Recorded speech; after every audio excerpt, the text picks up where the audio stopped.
Let's open our Bibles to 2 Peter chapter 3.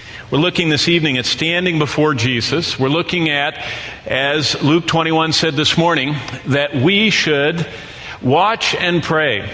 Watch, not get hypnotized by the world, not fall asleep, not lose track of what we're here for, and pray. One of the most descriptive words. It's always used for how people came to Christ, falling down on their knees and begging for things. Remember, I beg you to heal my son who's always thrown in the fire. I beg you to heal my daughter, she's dead. I beg you to deliver, this or whatever. The leper came and said, I beg you to cleanse me. That's the word. We're supposed to pray that we be found worthy at His coming when we stand before Him. Why? Well, look at 2 Peter 3 and verses 10 and 11. I just want to emphasize with you, Peter, I think of him as a wizened, gnarled, deeply tanned, with lots of wrinkles. He's an old, I can just see his hands. Can you imagine those net-pulling hands, those big paws he had? As he sits down and the Spirit of God speaks through him and says, look at verse 10, but the day of the Lord, to just buzz in your mind, that's the Old Testament concept. The day of the Lord is the concept of all the events of the second coming. The day of the Lord's wrath, the day of the Lord's return, all that. So the day of the Lord, that's the end of the world, okay? The day of the Lord will come as a thief in the night, in which the heavens will pass away with a great noise. So this is the culmination of everything. This is the end. And the elements will melt with fervent heat.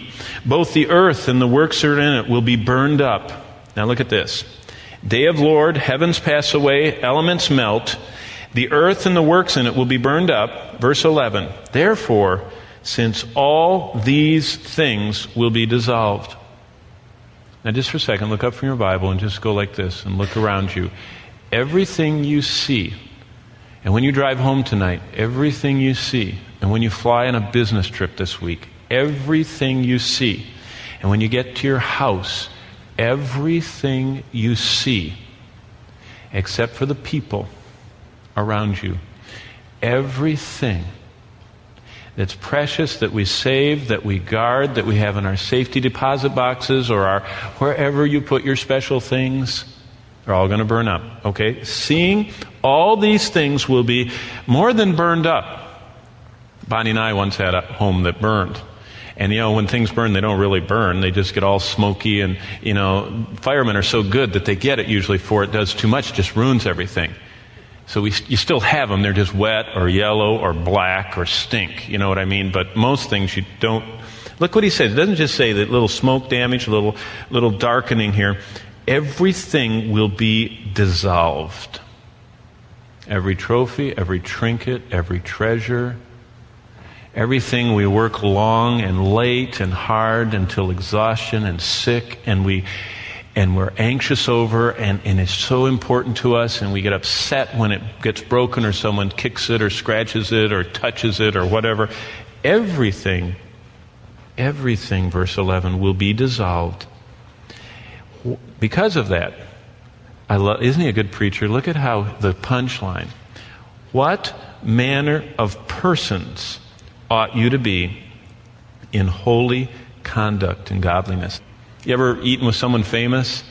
Remember this morning, a lady in the Oasis flock came to me and knew exactly the month and day and year when she had Dr. Francis Schaeffer at her home here in Tulsa and was sitting across the table. And if you ever heard of Francis Schaeffer and How Then Shall We Live and all of his monumental works, he was right here in her home in Tulsa. I mean, she glowingly talked. It was in 1971, I think she said. So it was 34 years ago. She talked about it like it was last night. You know why? He was a monumental person in her life. Now, can you imagine getting to sit across the table from the Lord? That's what you're doing. And what he's saying is, you're on your way home. You're on your way to meet me. You're on your way to stand before me. But before that, we have these little reminders of what you're here for. And because everything's going to be dissolved, verse 11 says, what manner of person, what manner of husband, what manner of wife, what manner of dad, what manner of mom, what manner of child should you be in all holy conduct and godliness? It's a great question to ask, because we have an appointment. And everything that we have held dear on earth is going to be dissolved. And only what we let go of and gave to the Lord, and it was actually sent ahead to heaven, remains. And so he's saying, what should you live for, since everything's going to be dissolved? Let me read to you about that moment, and then we're going to go through it in the Scriptures. In fact, you can be turning with me to Romans 14. Okay, that's our next stop in the Bible. So, Romans 14. But in the not too distant future, God is going to invade His world. The last time He invaded it, He came disguised as a baby. Okay? And He died a sacrificial death for the sin of the world. This time, He's not going to be hiding. As Peter says, when He comes, the elements are going to melt with fervent heat. The place is going to fall apart. That invasion is called His second coming. And at Christ's return, the staggering truth is, everyone in that moment, it will be revealed what they really were. Now, I just want to read to you 3 little paragraphs from C.S. Lewis, Clive Staples Lewis, the prolific writer. This is what he says. When that happens, he's talking about the second coming of Christ, it's the end of the world. It's when the author walks onto stage. The play is over. That's insightful. God is going to invade, all right, but what good is it saying you're on His side then when you see the whole natural universe melting away like a dream, and something else, something it never entered your head to conceive, comes crashing in? He's talking, by the way, this is mere Christianity. He's talking to worldlings who don't believe very much. So he's trying to describe Christ. Something so beautiful to us and so terrible to others that none of us will have any choices left. For this time it will be God without disguise. Something so overwhelming that it will strike, here's the 2 haves and have-nots, those that have the Son and those that don't. It will strike either irresistible love, that's to us that love Him and long for Him, or irresistible horror into every creature. It will be too late then to choose your side. That's why his books have been used so much. Worldlings like this way of having it presented. He was gifted. There's no use saying you choose to lie down when it's impossible to stand up. That will not be the time for choosing. It will be the time when we discover which side we really have chosen, whether we realize it or not. You see, what he's saying is that at the second coming, finally, everyone will know what only we know right now, what we're really living for, what you're really living for. Just being here doesn't mean anything in particular. You might be here because you have to be here. Maybe this is the only place to go. Maybe someone made you come. Maybe you've always come. Maybe there's something you want to go to afterward or meet someone. There are many reasons people are here. But in that day when God comes crashing in, He's going to reveal what people really were. Lewis ends with this: now, today, in this moment, now is your chance to choose the right side. God is holding back to give us that chance. That chance will not last forever. Take it or leave it. That's to worldlings. For us, for believers, that revelation, that revealing of what we really live for comes earlier. That's in Romans chapter 14. It's called Christ's judgment seat. And the question we have to ask ourselves is, are we ready? Are we ready for what He's going to ask us? Our future is all about little choices we make that reveal what we are in the sight of God. Look at verse 10 of Romans 14. For we shall all stand, I'm going to the second half of it, for we shall all stand before the judgment seat of Christ. Verse 11, for it is written, as I live, says the Lord, every knee shall bow to me, every tongue shall confess to God. That's as it is written. Now look at the explanation that he gives in verse 12. So then, each of us shall give account of himself to God. Each. Heskaton. One by one by one by one. Most people don't mind group events. If you don't like what's going on, you can kind of blend back in the crowd. If you don't want your picture taken, you stand behind someone. If you don't like to sing, you just move your mouth and let them sing, okay? It's a group thing. Most people in America, one of their most dreaded things is public speaking, when you have to get up all by yourself and say something. You know what the Lord says? And by the way, Paul mentions this repeatedly. I mean, over and over and over. He calls it the day of Christ. He calls it the day of the Lord. And he talks about this future moment when we have to stand by ourselves. Verse 12. And give account. You ever notice how many of Christ's parables are about this accounting stuff? The talent thing. You know, the master goes away and gives them, and they're supposed to do something, and then they're supposed to come back. And we comfortably say, well, that means I'm supposed to use my piano playing abilities for the Lord. And so we comfort ourselves. It is much deeper than that. It is whether or not we lived for Him or not. Whether we lived not any longer for ourselves, but for Him that loved us, 2 Corinthians 5, and gave Himself for us. Well, what will matter when you stand in front of Jesus? What will you wish to have in your hands to give the one who loved you and gave Himself for you? For a few years of my life, I had the privilege of standing next to someone that was adored and revered everywhere I went. He was known as the person that had led countless people to Christ, who had schooled countless people in doctrine. Of course, it was Dr. MacArthur. And when he would travel on the road, he'd always grab us young guys, and we'd ride with him or fly with him and travel with him, sometimes for weeks at a time. And it was wonderful. But what would happen is, after he would preach, would come this procession of people that knew he was there, and they had never met him before, and either they'd gotten saved over the radio or through reading one of his books, and they would come, most of them with something to give him. I mean, what do you give to the person that was the human instrument that saved you from eternal destruction? I mean, you just want to give him something. And so that's why a lot of the time we were there, because he would just hand those things to us, and we'd stand behind him. And you know what it most often was? Money.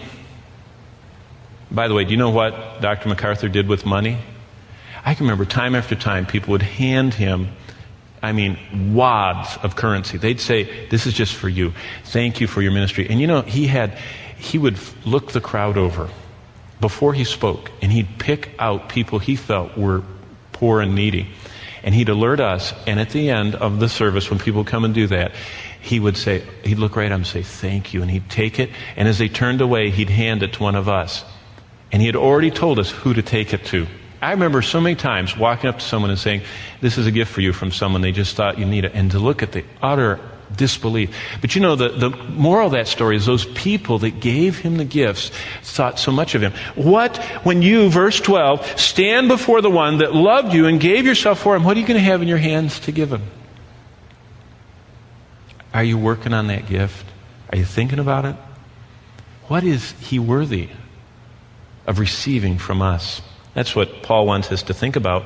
Because whatever that is, that's what we need to be doing today. And we need to come before His throne and think about that awesome moment. So let's go back to the book of Revelation. And I want you in chapter 5, we're going to get a running start through it. And I hope actually chart the things that are priceless in heaven. They might be worthless on earth, but they're priceless in heaven. That's where I want to get. And that's what I hope your communion offering of worship to the Lord is, that you say, if that's what you love, that's what I want to give. If this is what pleases you, that's what I want to do. Okay, just so you know where we're headed. Okay, Revelation 5. Because we're looking through the eyes of the prophets and the apostles, and we see heaven through their eyes. John, Daniel, Ezekiel, these other people we're looking at actually were there. We have a flawless picture. Revelation 5 is the first one, starting in verse 11. Then I looked and I heard the voice of many angels around the throne. Heaven, by the way, is not only silent at times. It appears to be just a cacophony of sounds. And here's one of those sounds.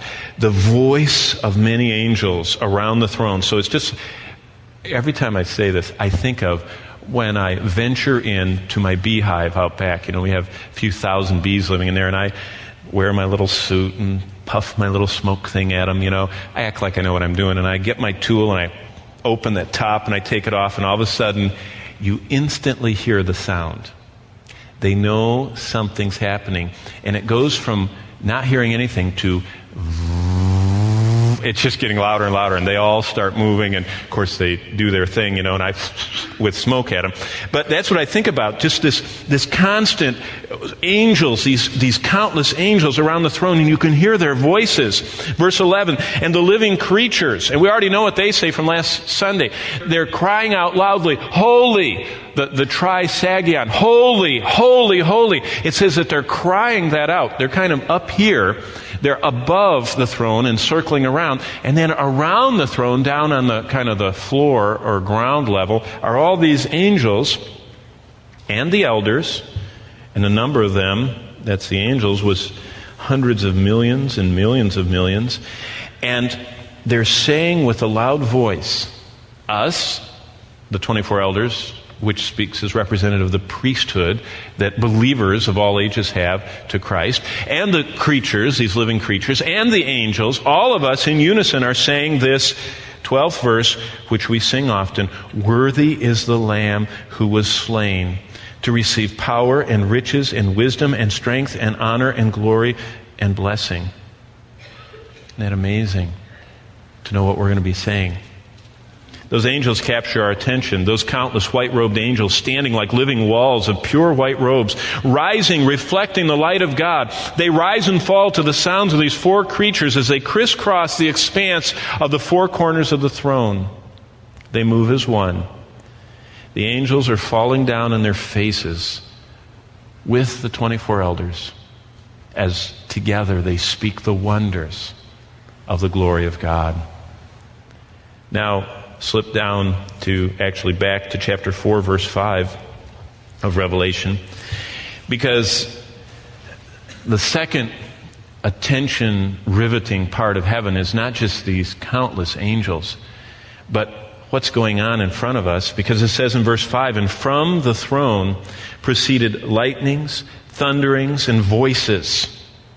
So here's, if you can think about it, hundreds of millions, the sounds of the voices of hundreds of millions of angels.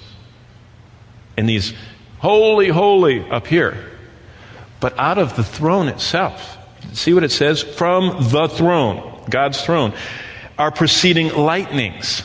And Ezekiel says it looks like the lightning is actually, you can see through the throne. It looks like it's inside, radiating, kind of like, that's why I love Oklahoma thunderstorms. You get a good one where the lightning's going that way instead of this way, and it's in a cloud. Those are the really neat ones where it's kind of muted a little bit, and you can see it going out like that. That's the description that Ezekiel and Daniel and here John have of what's going on inside this throne. It's just lightning and thunderings.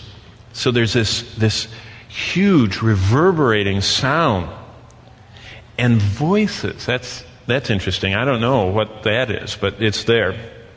And 7 lamps of fire, verse 5, were burning before the throne. So I just imagine geysers or something, just pillars of fire. There's 7 of them. So it's like a throne, and 7 fire things, flames like this, are right in front of it, which are, it says, the 7 spirits of God. And it appears that these could be, because they're alluded to in other places, the 7 that Luke talks about, angels that always face God. There seems to be this group of angels that always face God. Maybe that's talking about the seraphim and the cherubim. I don't know, but all I know is that they're burning like flames, these 7 spirits of God. Look at verse 6. Before the throne with all the lightning going out and the thunders and the voices, there's a sea of glass like crystal. And in the midst of the throne and around the throne, those 4 living creatures, full of eyes, front and back. Can you imagine a creature that's just covered with eyes, that's not a monster in a science fiction movie, but is a creature utterly devoted to worship to God? And these, verse 7, the first was like a lion, which parallels Christ, King of the Jews, which parallels the Gospel by Matthew. The second living creature was like a calf, which parallels Jesus Christ, the suffering servant, which parallels the whole Gospel of Mark, which, by the way, all these are in the Old Testament, prefiguring the coming perfect one.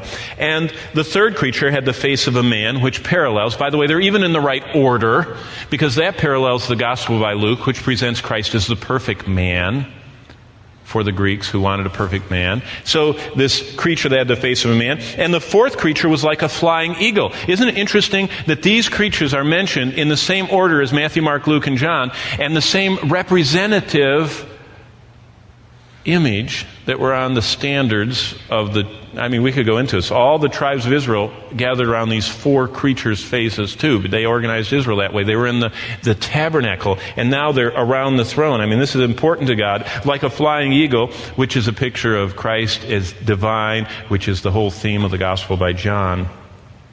And verse 8, the 4 living creatures, each having 6 wings, were full of eyes around and within. That's an interesting thought. Around and within, eyes.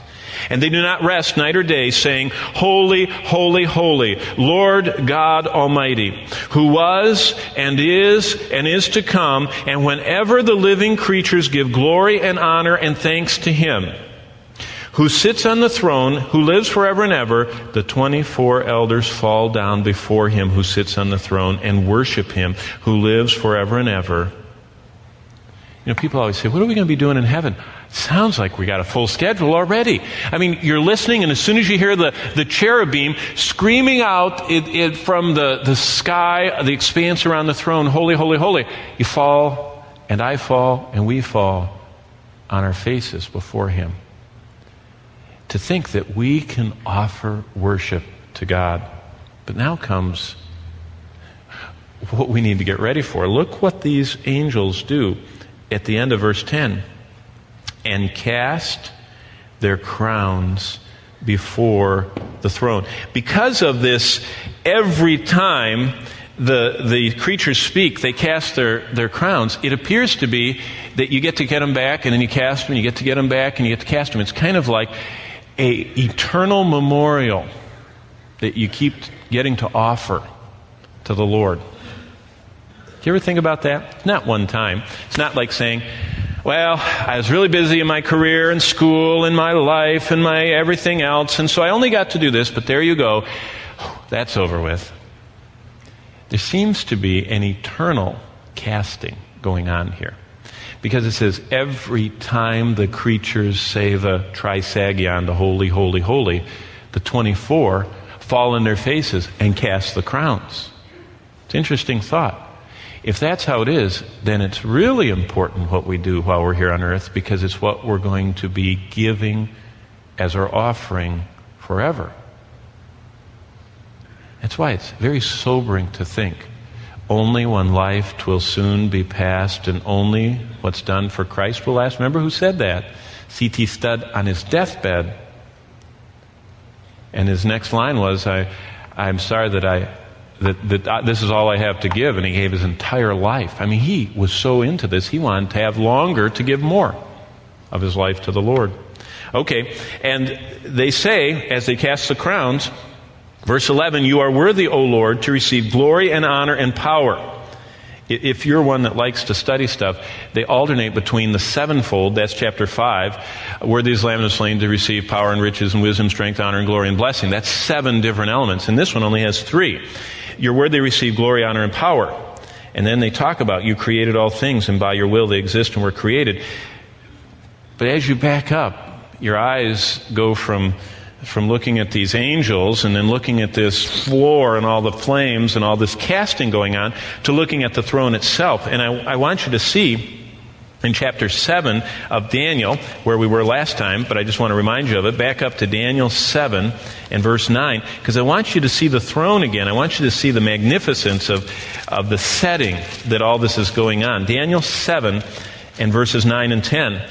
Because central to heaven is the throne of God. And central to the book of Revelation is this throne that's completely encircled by this rainbow that's over and around and beneath it that John talked about. And we're overwhelmed by the massive rumble of power and the endless peals of thunder and the flashes of lightning that radiate outward from within. And as we're listening to all that, something else is going on.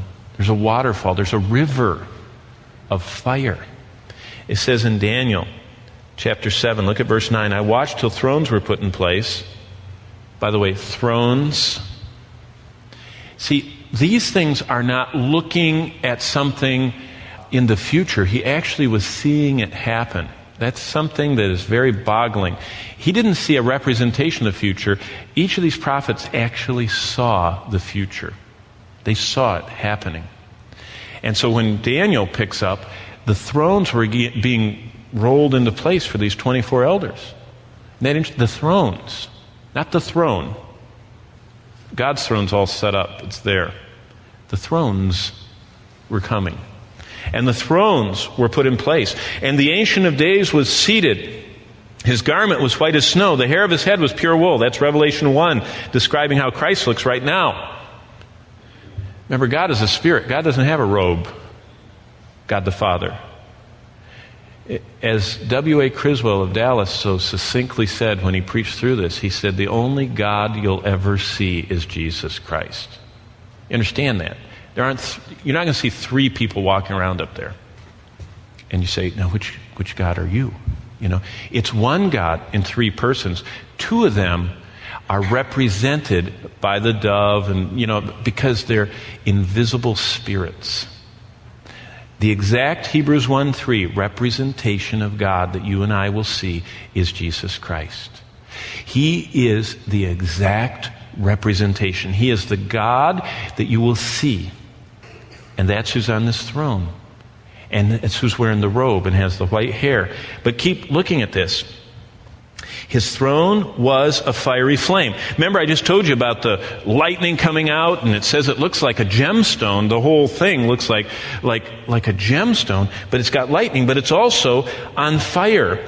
And there seems to be something moving on it. Its wheels, whatever that is, are burning fire, and a fiery stream issued and came forth from before the throne. So there seems to be like a fountain and a river of fire flowing outward from this throne. And no one seems to be alarmed, because fire only burns away impurities, and there's nothing impure in heaven. And so there's this marvelous scene of this river of glowing fire coming out from before the throne, and 1,000 thousands ministered to him, and 10,000 times 10,000 stood before him. Didn't we just read that in Revelation?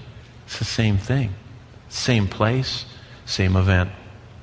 While you're in Daniel, back up to Isaiah 6, because I want to show you one more element before we get into what will matter there. Isaiah chapter 6. Because this is interesting.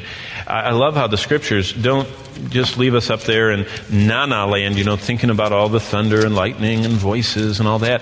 It always comes down home to, what should we do about it? What's the correct response to all this?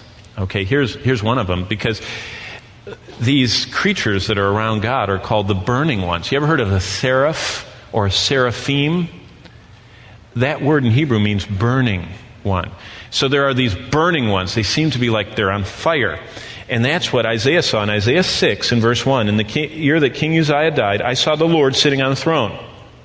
Same throne, here we are back. There it is. High and lifted up, and the train of his robe filled the temple. Above it stood the seraphim, the burning ones.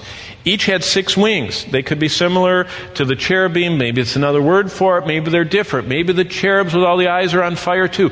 there could be lots of orders of angels, much more than we know about.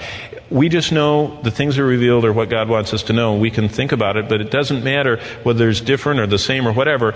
But these also had 6 wings. With 2 they covered their face. With 2 they covered their feet. And with 2 he flew. And one cried to another and said, sounds like we're playing the same tape again, doesn't it? We're back in Revelation. Look what it says. Holy, holy, holy is the Lord of hosts. By the way, this is what Ezekiel saw. This is what Isaiah saw. And 600 years later, that's what John saw. And they're hearing the same words. They're seeing the same throne. They're seeing the same fire and creatures. And they're describing the future, but they were there, which is unbelievable. Only God can do that. And they said, holy, holy, holy is the Lord of hosts. The whole earth is full of his glory. And the posts of the doors were shaken by the voice of him who cried out. And the house was filled with smoke. And I said, here's the result. Woe is me, for I am undone.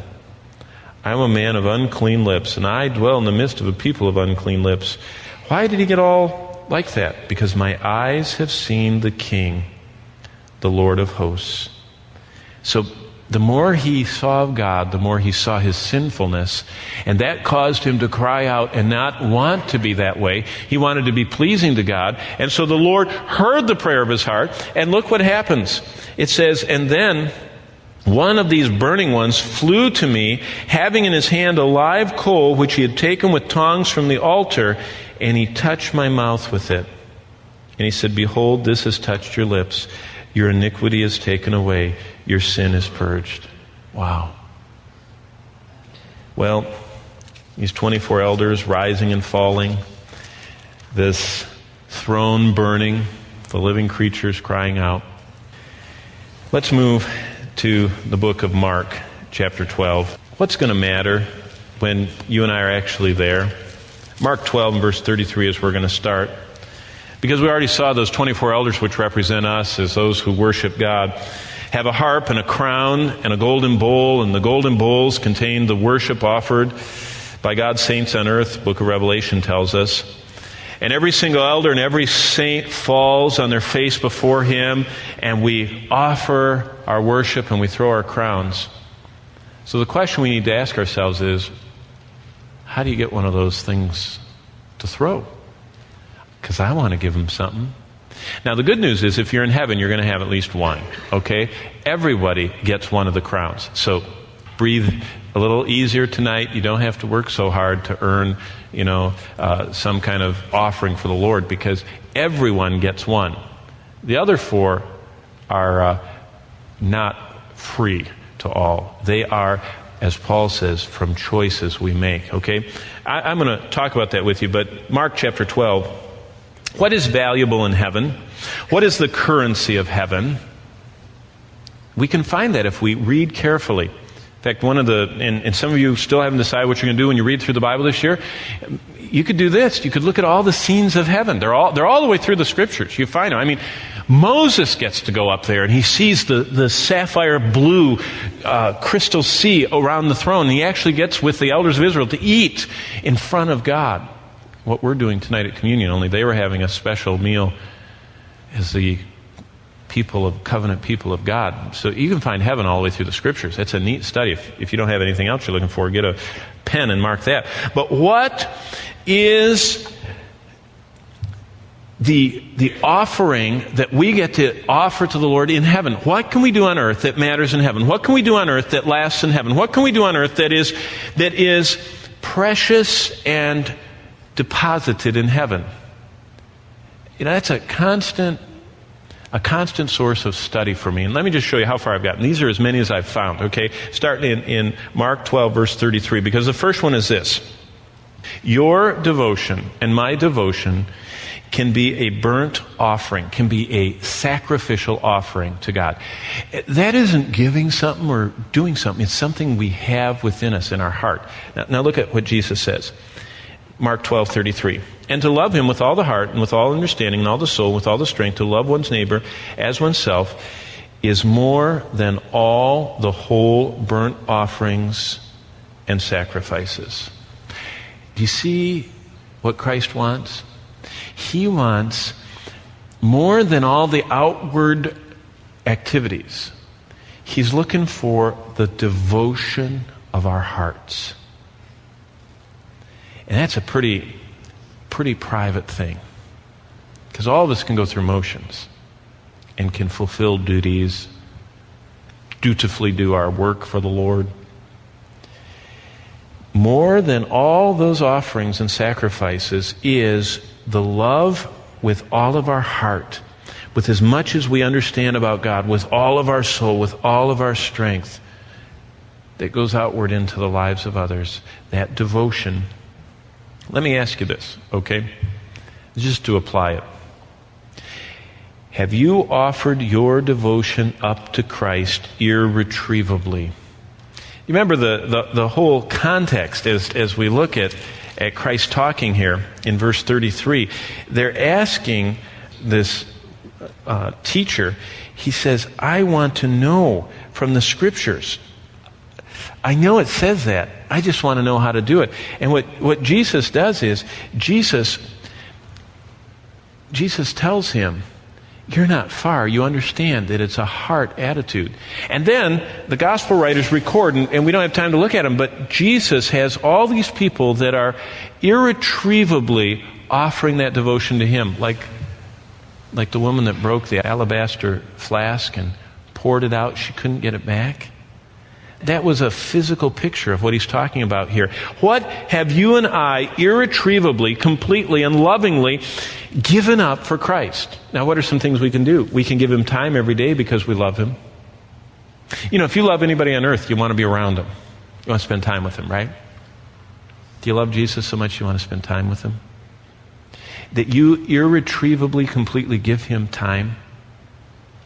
Not time that you're distracted and saying, oh, got 3 more minutes, got to get this devotion thing over with. I mean, you know, kiss your wife that way. Go, I got to go, I got 30 seconds for that one, you know. She go, oh, thanks. You know, that was really thoughtful of you. You know, I appreciate that you're in such a hurry that that's a bother for you. I mean, you know what I mean? Love, we want to spend unhurried time. Do you want to have that kind of devotion for Christ? That's an offering that we can offer to him. How about giving him our complete attention as we focus on his word and prayer? I don't just mean the time. A lot of people spend the time. I mean that I say, this is your time. You have my full attention. It can be for 1 minute, 30 minutes, 5 minutes, but you're going to have the devotion. See, a lot of people talk about having their devotions with an S. I say, he doesn't want your devotions. That's something you do. He wants your devotion. That's something you have for him. And that's something that Jesus Christ said, you will never lose. You'll never lose your reward if you have devotion. If you love me with all of your heart. Maybe not every moment of your life, but those times of utter, irretrievable devotion to him he loves. Here's another one, just that you know so well. Look at Romans 12 and think of it in a different way. You know Romans 12, 1 and 2. Turn there with me. Let me show it to you in a different light. Romans 12, 1 and 2. We learn it at camp when we're little. We learn it in Awana. We know it as a verse. I beseech you, brethren, by the mercies of God, that you present your body. Your body, your life, my life can be a sacrifice to God. He says, give me your devotion and follow through with that devotion by giving me a vehicle to work with. I want your body. I want you to give me your body and say it's all yours. It's verse 1, a living, alive sacrifice for you. Now, all of us, as soon as we heard that, sometime in our life have said, you can have it. But you know what happens? By default, kind of like your computer, if it gets mixed up, you go back to the default settings. And you know what? We're just like the machines we make. When we get mixed up, we revert to our default settings. And you know what our default setting is? It's not Romans 12:1. And what we need to do is renew that offering of all we are to Him. We repeat the simple words. Did you know our family, we're reading through the Bible, we're in 1 Samuel. We were just reading about little boy Samuel. Remember Hannah, his mother, presented him to Eli the priest, and he lives in the tabernacle back then, and he's sleeping in his little place, wherever it was in the tabernacle, and he hears a voice, and he jumps up and runs to Eli and says, yes, yes, yes. And he said, I didn't call you, go back to bed. And so then he goes and lays down, he hears a voice again, he goes, yeah, Eli, what do you want? And he said, I didn't call you, go back to bed. And finally Eli went, yeah, that's the Lord. This time, Samuel, in bed, don't come running to me. Look up and say, speak, Lord, your servant's listening. We went through that. I enjoyed so much having everybody reading that. I said, oh, stop. I looked at each member of my family and myself, and I said, have you ever said, speak, Lord, I'm your servant. This body is yours. It belongs to you. What do you want me to do? Those simple, child, understandable words. You know what was so sweet after that challenge? That was some night last week, and, tucked all of them in bed. It was so sweet. Next morning, they're all getting up, and wandering around, and one of the little buddies came up to me and said, I said that to the Lord this morning. It was 12 hours later. I said what? Great dad, right?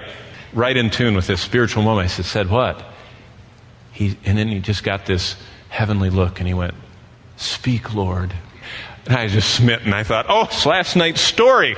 He remembered. And he says, when I got out of bed this morning, I said, what, Lord, do you want me to do? Now, if a 7-year-old can do that, can 17-year-olds, 27, 37, 57, 87? Those simple, childlike words, speak, Lord, your servant is listening, delights the Lord. And that's what Romans 12:1 is about. You and I can offer our life, not once at a campfire 25 years ago, but tonight. Say, speak to me, Lord, your servant's listening. Tomorrow morning, Lord, I'm your servant. This body is yours. My devotion is toward you. How do you want me to serve you today? Can you imagine what God will do if you really mean it? He will intersect with your life and my life, and He will make us have such a joyful, confident awareness that all that I'm doing today is redeeming time for eternity, and I am building up that for which I can forever offer as worship to Him. One last one. Look at Philippians. You're in Romans. Keep going to the right to Philippians 2.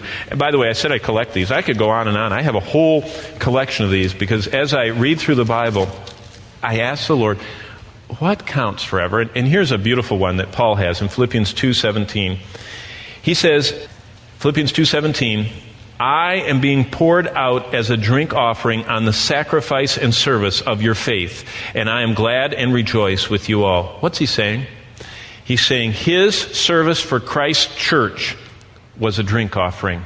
What's a drink offering? We're so far removed from Jewish life. A drink offering was when the priest would take what they brought in, their wine, and they would take it and they would pour it out. And where was the tabernacle? It was out in the sand.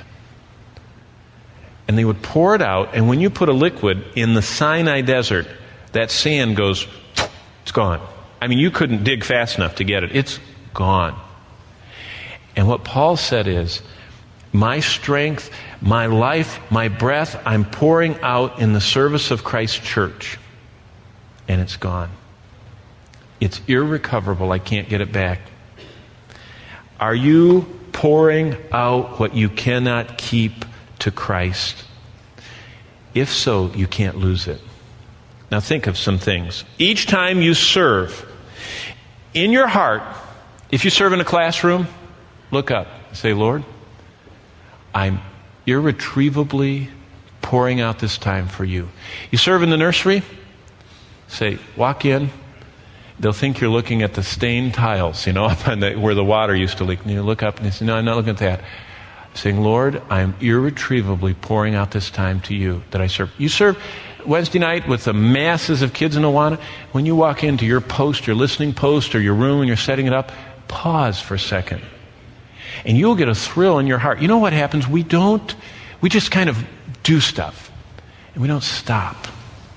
And say, Lord, I'm offering this time to you. I'm giving you this time. Down in the choir room or off, wherever you serve, where you teach or in outreach or whatever. And say, I'm giving this time to you. I can't keep it. I could selfishly squander it, but instead I give it to you as an act of devotion and worship. And that's what Paul said. Look at verse 17. I am being poured out like a drink offering on the sacrifice and service of your faith. And I am glad. You can do that when you give. Yeah, my poor usher always takes a millisecond longer over on this side. Because when I see that bag coming, I reach in, pull out my check, and in that moment I'm holding it and I say, Lord, I'm giving this to you. Now, yes, it's going in that little, soft velvet bag with those handles, and I know, and I know there's going to be some men somewhere that are going to be separating and flattening them, and someone's going to type it all in. But I didn't give it to the machine. I didn't give it to the organization. I didn't give it to the... Did you all just get your little sheet in the mail, that shows all your gifts? No. I gave it to Christ. And you can make each gift of your time in that room or on that ministry or in that rehearsal or in that service work or pick-up day and clean-up day or whatever. Offering, you can say, look at this, I am pouring out like a drink offering. I'm giving something that I could grasp to and hold on to, my time or my treasures, and I'm giving it to you.